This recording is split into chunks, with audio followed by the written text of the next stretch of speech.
La columna de nube no se apartó de ellos de día para guiarlos por el camino, ni de noche la columna de fuego para alumbrarle el camino por el cual habían de ir. Y enviaste tu buen espíritu para enseñarles, y no retiraste tu maná de su boca, y agua les diste para su sed. Los sustentaste 40 años en el desierto. De ninguna cosa tuvieron necesidad.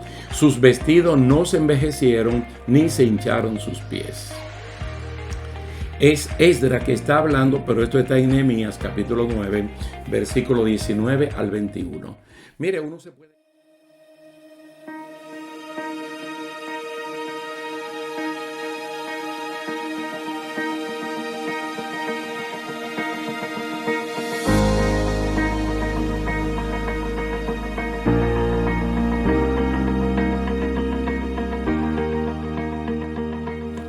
Dios le bendiga, queridos hermanos. Es un placer estar de nuevo aquí con ustedes en esta continuación de estudios bíblicos entrenados para vencer. En el día de hoy vamos a ver bajo el título La meta es llegar. En otras palabras, la meta es ganar. Y esto me recuerda a uno de los estudios que hemos tenido en Génesis capítulo 11, cuando hablamos de Taré, el papá de Abraham, que dice que él reunió toda su familia y que ellos salieron para Canaán, pero se quedaron en Harán. Ellos salieron, pero ellos no llegaron. Y ahí se quedó el viejo Taré y se quedó Nacor, pero dice la Biblia que Abraham siguió hasta la tierra prometida, porque él tenía promesa de parte del Señor. Pero Taré y Nacor, que propusieron llegar, ellos se quedaron. Vamos a fundamentar el estudio de la palabra de Dios del día de hoy en Filipenses capítulo 3, versículos 13 y 14. Filipenses capítulo 3, versículos 13 y 14.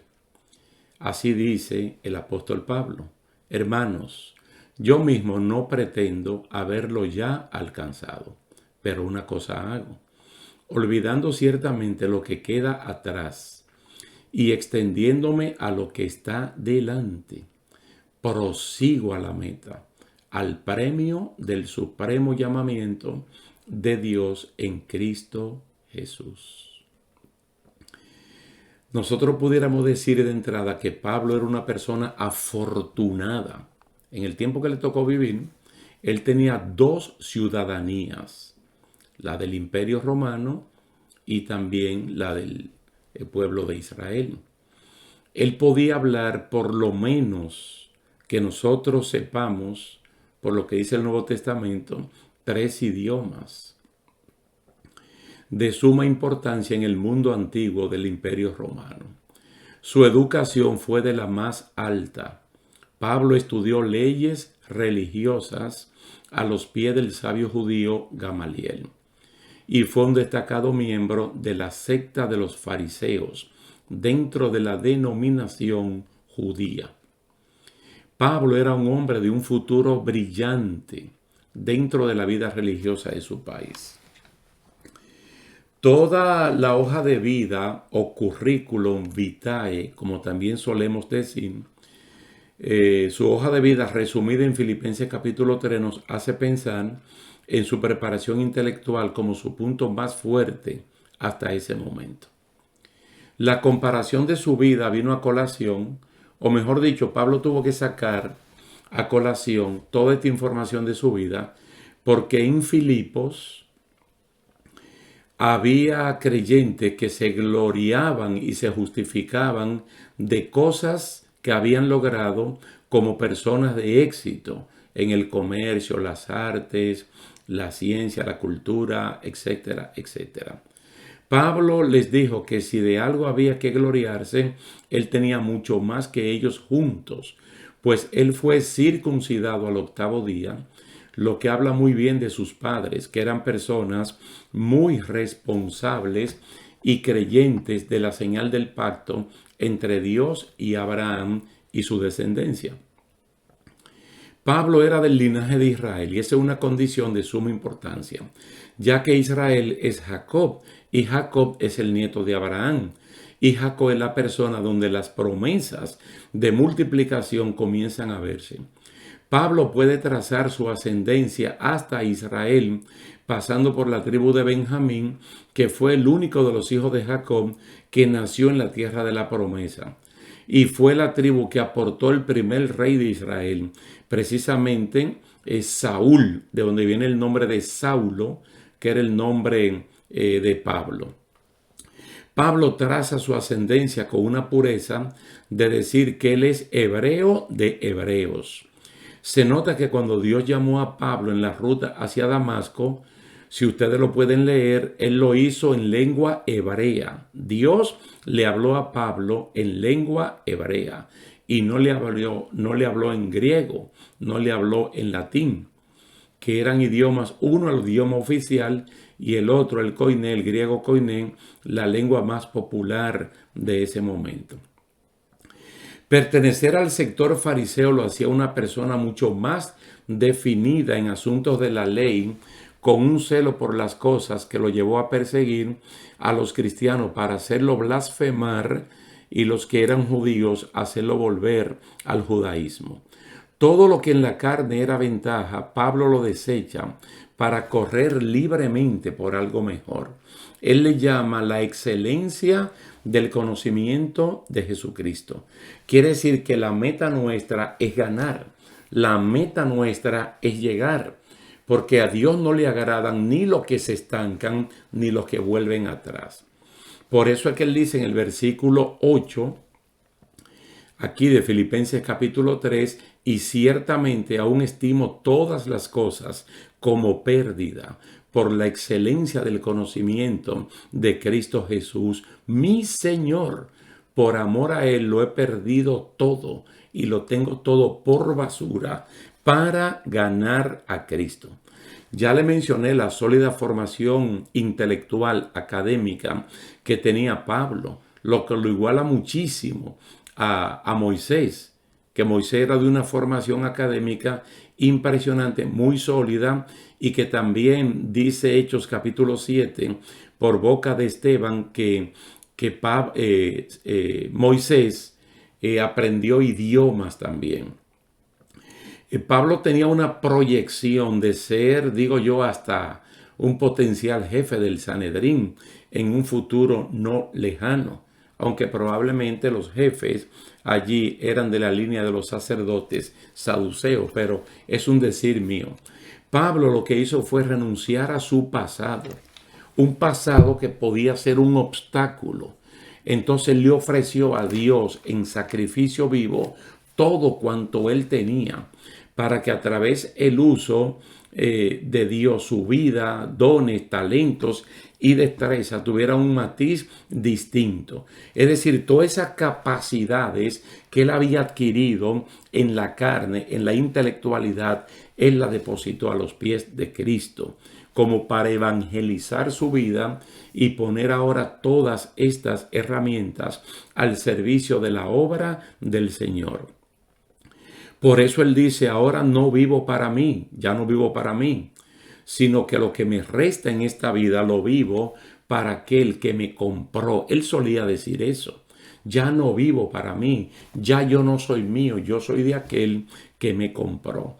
Por eso no tengo nada, sino que lo que tengo yo lo pongo en las manos del Señor. Ahora en Filipenses capítulo 3, el verso 13, dice, hermanos, yo mismo no pretendo haberlo ya alcanzado, pero una cosa hago, olvidándome ciertamente lo que queda atrás y extendiéndome a lo que está delante. No sé si al leer esto ustedes pueden ver como un esfuerzo físico de un creyente como Pablo, extendiendo sus manos hacia adelante, extendiendo su cuerpo hacia adelante, como en esa carrera olímpica que ya vimos en 1 Corintios capítulo 9, tratando de que la extensión de su cuerpo le dé alguna ventaja para él llegar a la meta. Para él llegar a la meta.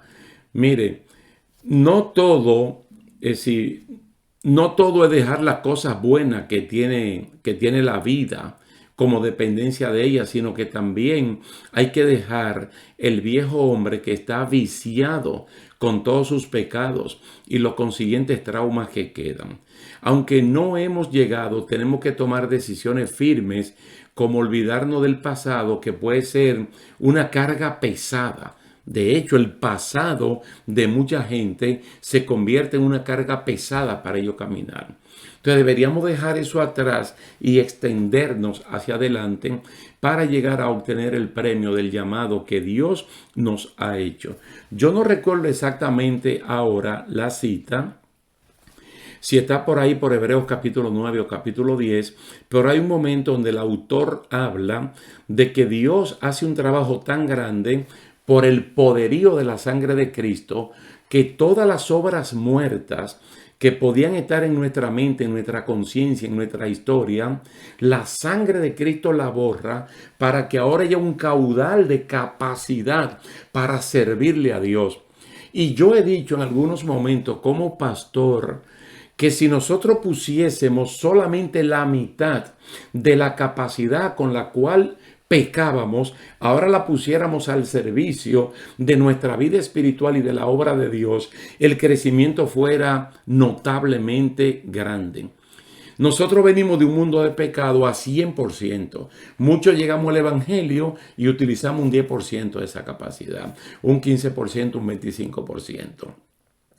Cuando ahora, estando en el terreno, trasladado al reino de Cristo, deberíamos poner todos nuestros dones y nuestros talentos al servicio de la entera consagración, al servicio de la misión, de tratar de llegar a la meta, pero no llegar solos. Nosotros no podemos pretender en obtener una victoria mientras estamos sentados en una silla, esperando que del cielo baje todo, y no oramos, no ayunamos, no leemos la Biblia, no meditamos en ella, no evangelizamos, no enseñamos, no damos testimonios, y a veces somos cristianos con amarguras, con odios, con resentimientos, con falta de perdón, viviendo con malentendidos. Y no se puede caminar, porque es que esas cosas pesan demasiado. Que el que dijeron, que el que me mencionaron, que no esto, que no lo otro. Y esas cosas no sirven más que como obstáculos, como carga que impiden que uno camine bien. Como Hebreos capítulo 12, versículo 1 lo plantea, es como si uno tuviese en la mano una herramienta. Puede ser una espada, un machete, algo que nos sirva para ir cortando obstáculos en el camino y uno correr bien en esta carrera de la vida, libre de toda carga, de todo peso que nos asedie o que nos moleste. De hecho, si una persona en el pasado hizo algo terrible o le hicieron algo que se puede convertir en lo que se llaman traumas o segundos traumas, terceros traumas, porque le pasó a un familiar, a alguien cercano y se queda con esa carga, el Señor es capaz de eso y de más, de limpiarte eso. Salmo 55, 22 y 1 Pedro 5, 7 nos manda que todas las ansiedades, todas las cargas, y el libro de Hebreo abunda de que todo nuestro pasado en la mano de Cristo se vuelve un presente luminoso. Mire, la salud espiritual entra por la confesión de renunciar a cosas, a esas cosas, y por la confesión de confiar en Dios. Nosotros podemos ver la diferencia, por ejemplo, entre Lot y su esposa. Cómo ambos habían tomado rumbo distinto, caminando prácticamente el mismo camino. En el sentido literal, ellos caminaban la misma vía. Y era salir de su casa hacia el monte que los ángeles le señalaron. Cuando le dijeron, vete, escapa por tu vida. Lot, por ejemplo, renunció a todo. Mas, sin embargo, la mujer de Lot en su corazón tenía su casa, los enseres que se habían quedado allí. Lot avanzó sin mirar atrás. Ella se detuvo y miró atrás. Y ahí se quedó para siempre porque Dios la convirtió en una estatua de sal para que sirviera como un ejemplo, como un paradigma de aquellos que después que ponen las manos en el arado, entonces tornan la mirada atrás y se paralizan espiritualmente, quedan como una estatua, no avanzan, se quedan estancados. Y dice la palabra del Señor que a Dios no le agradan las personas que se estancan, mucho menos le agradan las personas que se devuelven. Entonces Pablo está hablando de cosas que él renunció a ellas. Pablo renunció a muchas cosas que en el día de hoy hay cristianos que quisieran revivirla y querer vivir por el prestigio de las cosas humanas, a sabienda de que los bienes materiales, las posesiones intelectuales, no definen la vida del hombre. Bíblicamente la vida del hombre se define por su riqueza en Dios, y la riqueza en Dios se traduce como relaciones con Dios. Una relación de intimidad, de uno decir yo conozco a Dios, yo sé quién es mi Dios. Entonces Pablo tuvo que renunciar a todo ese tipo de cosas y él lo dice, porque esas cosas en algún momento pudieran ser obstáculos para él ganar o para él llegar. Ahora mismo nosotros podemos decir que vivimos una vida, se puede vivir una vida de transición entre lo actual y la excelencia y lo excelente que estamos esperando de parte del Señor. Pero hay que poner de nuestra parte, hay que aceptar la palabra de Dios implantada, hay que practicarla, hay que no ser un oidor olvidadizo. Tú sabes, cuando uno olvida la cosa, uno olvida cómo son. Nosotros tenemos que olvidar el pecado para ser incompetentes en la práctica de él. Pero practicar la palabra de Dios tiene que ser diaria para hacernos expertos en ellas, como también dice el libro de Hebreos en algún capítulo por allí. Somos expertos en la espada, que es la palabra de Dios, porque le estamos practicando. Pablo no se durmió del lado de que ya yo todo lo tengo. No. Por eso él dice, yo no pretendo haberlo alcanzado. No pretendo haberlo alcanzado, porque si yo creo que ya lo alcancé, ya no voy a hacer nada. Mas, sin embargo, dice, no, yo me adelanto, yo voy a la vanguardia, yo voy hacia adelante.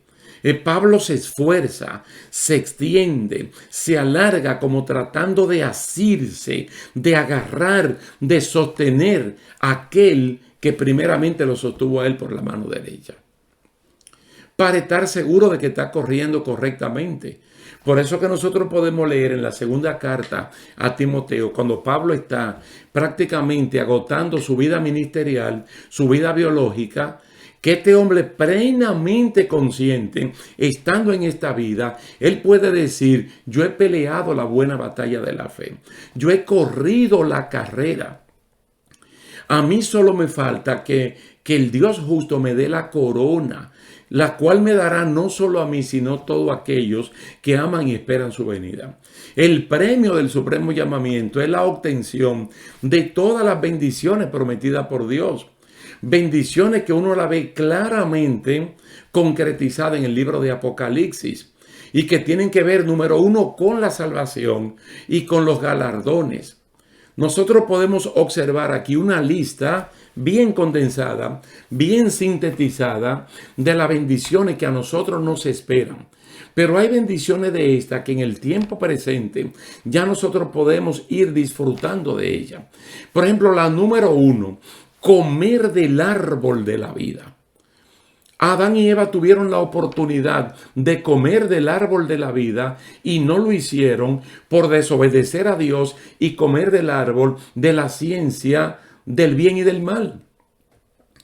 Ahora tenemos como promesa no sufrir daños de la muerte segunda. Bienaventurados somos nosotros de irnos en el arrebatamiento de la iglesia, de ser transformados, de ser arrebatados por el Espíritu Santo para encontrarnos con Jesús en las nubes y estar siempre con Él.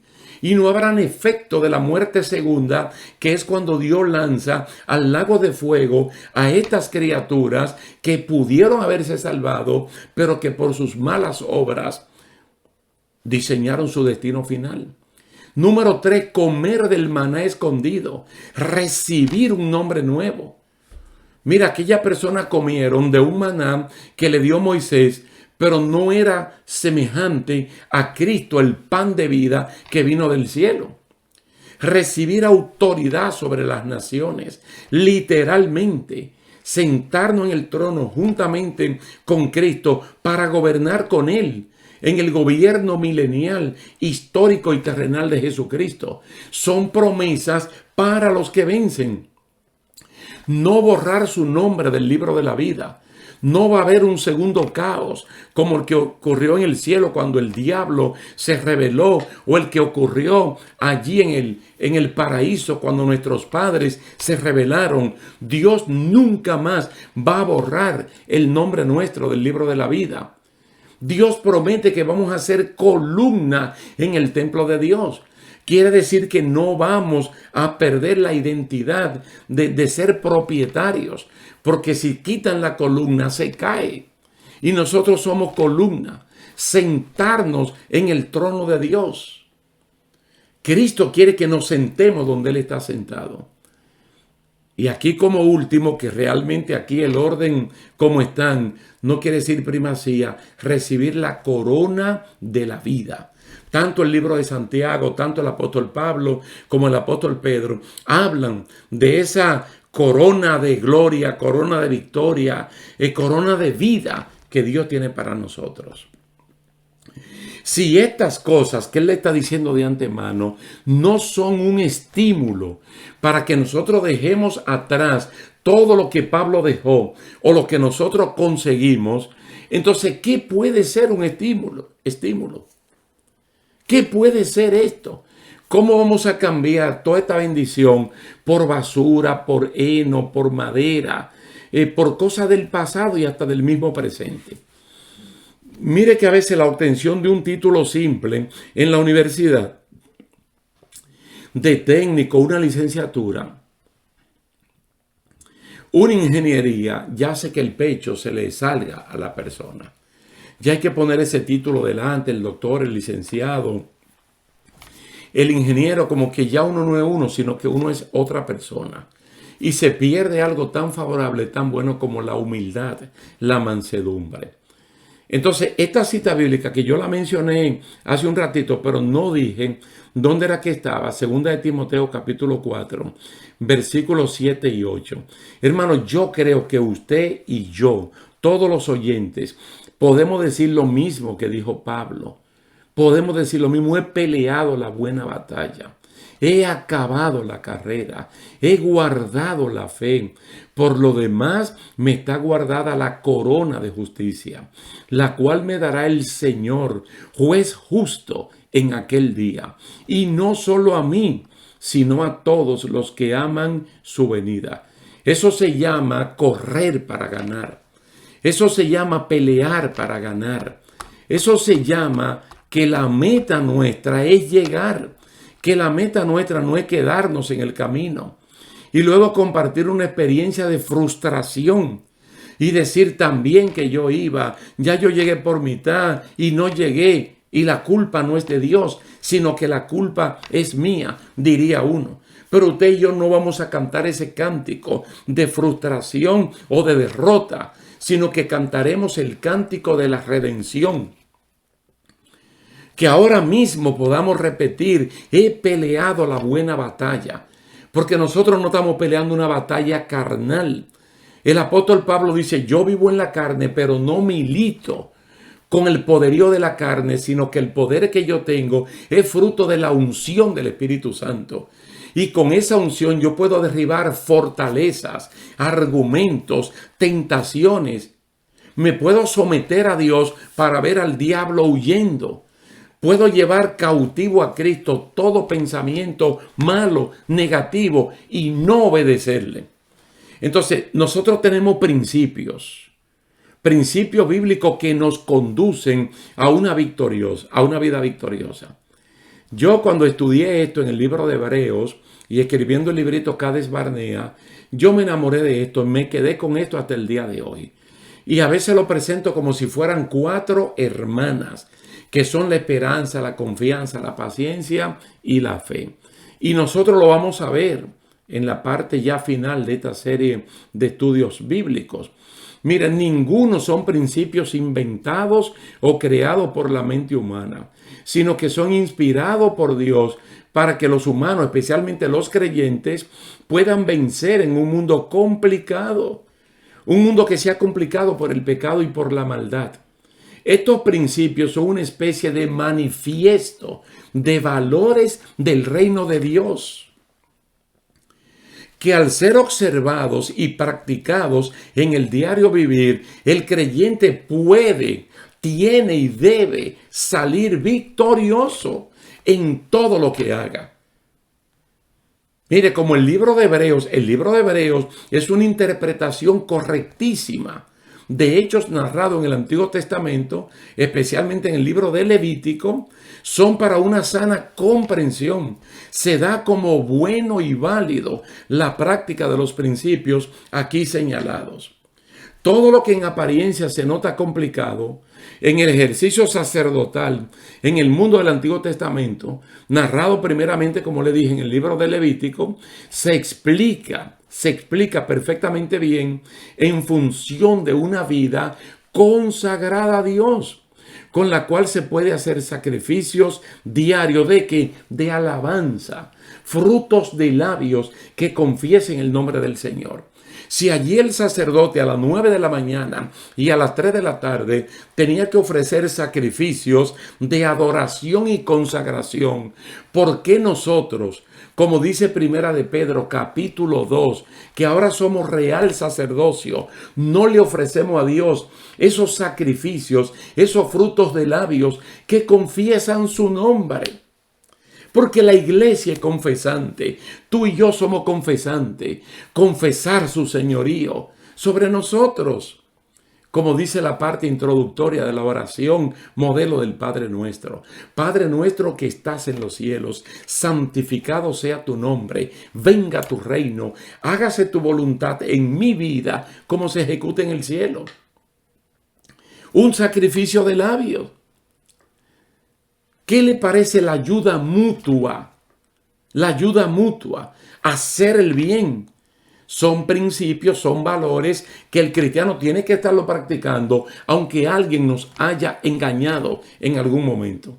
En la medida que uno practica tales valores, uno entiende de una vez el significado de los sacerdotes haciendo este tipo de sacrificios.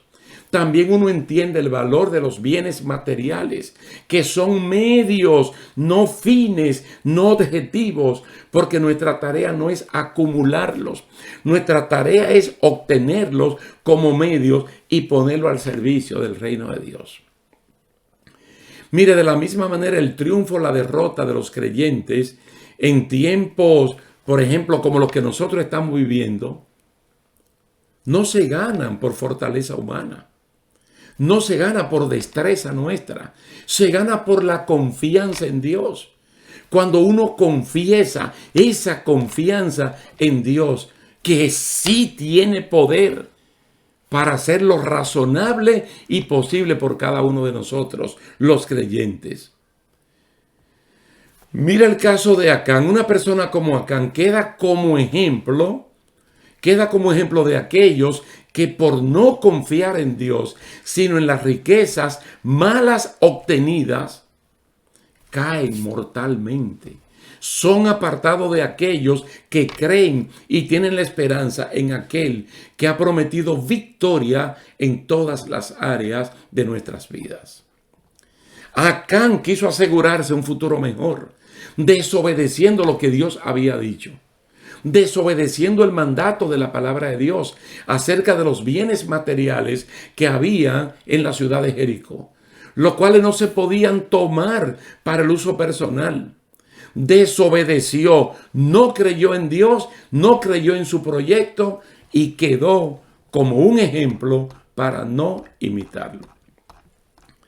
¿Qué es lo que nosotros tenemos que hacer? Ponernos la meta de llegar. Miren, déjenme decirle esto ya en la parte final. Porque hay cosas que uno la aprendió y la puede compartir. En la universidad donde yo estudié mi primera carrera, con algunos compañeros que vivíamos en el recinto universitario, nosotros hicimos un pacto Ustedes saben, o si no lo sabían, sepan lo que hay exámenes parciales, hay pruebines, hay un examen final. Y cuando una persona toma el primer examen parcial, que puede valer, por ejemplo, un 20% del total del curso, hay muchas personas que si reprueban ese examen, tienen la oportunidad de retirar la asignatura, de retirarla, porque ellos creen que no se van a recuperar y que van a fallar y no van a terminar. Nosotros hicimos un pacto de que si reprobábamos el primer examen, el parcial, aún así no íbamos a retirar el curso, la materia, sino que nos íbamos a recuperar e íbamos a seguir hacia adelante. Eso nos ayudó. Pero ahora en la vida espiritual, la palabra del Señor es más sólida. Debemos tener como meta que vamos a llegar. Usted y yo sabemos de dónde salimos, de dónde nos sacó el Señor, pero también sabemos hacia dónde vamos. Porque Cristo, en el plan maestro de Él, en Juan capítulo 14, Él nos dijo ese plan. Él nos contó perfectamente ese plan. Entonces ese plan indica que Él está preparando un lugar muy especial para nosotros y que Él es el camino, Él es la verdad y es la vida, y a través de Él nosotros vamos a llegar, vamos a llegar. Entonces lo podemos dejar en este momento hasta este punto, pero fíjate eso en la mente y que de allí nadie te mueva fácilmente, ni difícilmente tampoco, porque ya nosotros sabemos que aún ganando este mundo con toda su riqueza, si perdemos nuestra alma, no hemos ganado nada. Mas, sin embargo, perdiendo todos los materiales, todos los bienes materiales y preservando a Dios, podemos ganarlo todo. Alabado sea el nombre del Señor.